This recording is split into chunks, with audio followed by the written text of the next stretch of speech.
Lately, I find myself with just a little bit of time on my hands to bake some goodies, and this time around, I made some gem squares. But you're probably wondering, where is the square here? Well, I decided to use a muffin pan, and they look cute.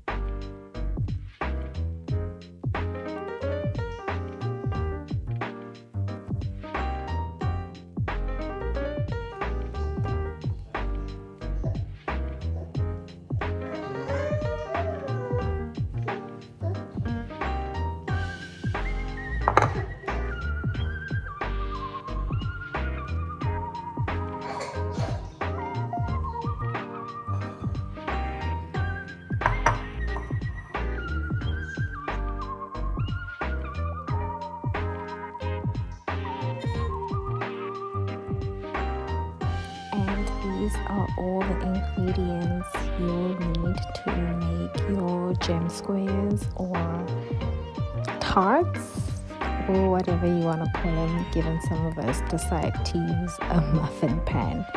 Anyway, my name is Tumelo Modipa for those of you who are new here. Welcome. Try out the recipe and tell us how it goes.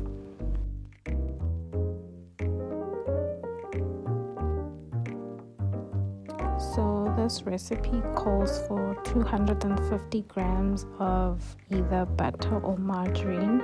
So here I used about 200 grams of margarine and 50 grams of butter. 2/3 a cup of sugar. I used white sugar. And then, I creamed those together to make, a nice creamed mixture.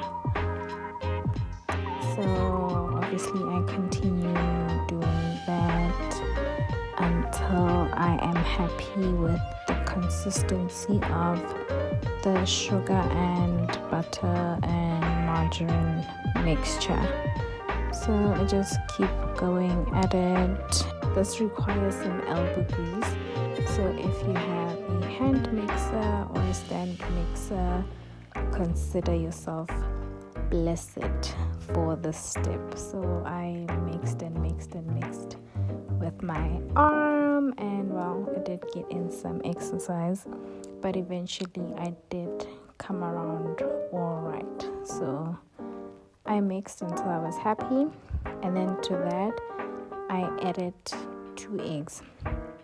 So I just cracked the eggs straight into the creamed sugar and butter and margarine mixture, and then obviously I will mix all of those together. So I cracked in the first egg and then the second one. I actually don't remember the size of the eggs, or to me honestly, I'll tell you, I don't think I actually ever check whether the eggs are large or extra large. I just go ahead, and if the recipe calls for 2 eggs, I just take 2 eggs, whether it's large or medium or whatever. But I guess it does, matter. And then I also mixed in, a teaspoon of vanilla essence. If you have extract, you can use that. If you have, what's the other one? Vanilla extract or vanilla essence. Yes.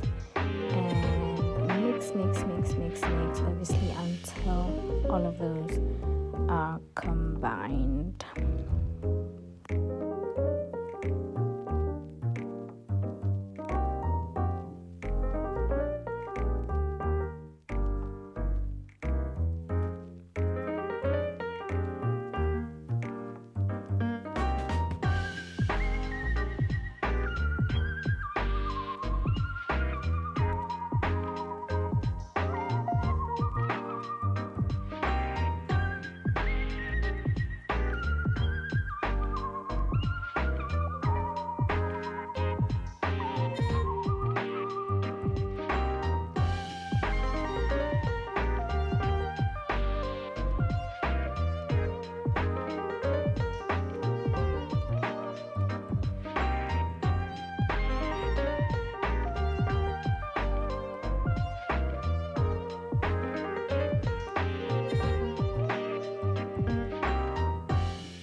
come in and I add in my flour, which is 4 cups of flour and 4 teaspoons of baking powder, which I already mixed together with the flour, and obviously a pinch of salt. And I mix those in there. So the dry ingredients is 4 cups of flour, 4 teaspoons of baking powder, and a pinch of salt.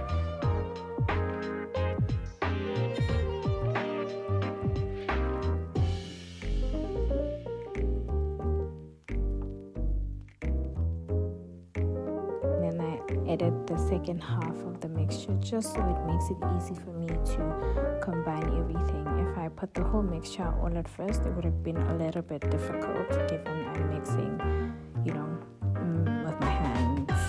So yeah. So what I do is I take half of the mixture, I put it in a plastic bag, and I freeze it.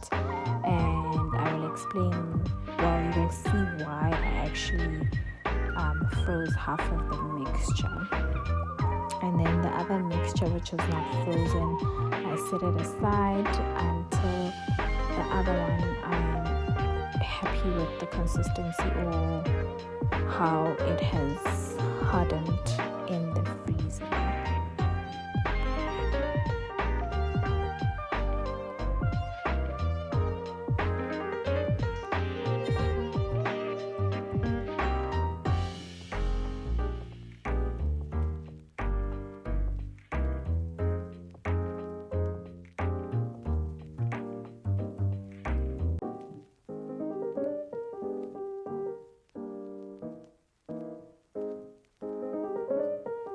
So to kill time, obviously I go on ahead and do other things. I start by greasing my muffin pan, and then with the other half of the mixture that did not go into the freezer, I then scoop it into the muffin pan. So only half, and I don't fill it up, so I just do half to make room for the jam. So this is the step where the jam comes in. So I do that until I fill all of the thingies in the pan.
So now that I'm done with the jam, I take out the frozen dough and I use a grater, and then I grate it down. So, and I'll sprinkle all the grated dough. I don't even know if sprinkle is the right word, but salayo. I take what I grated down, and that goes on top of the jam. Yeah.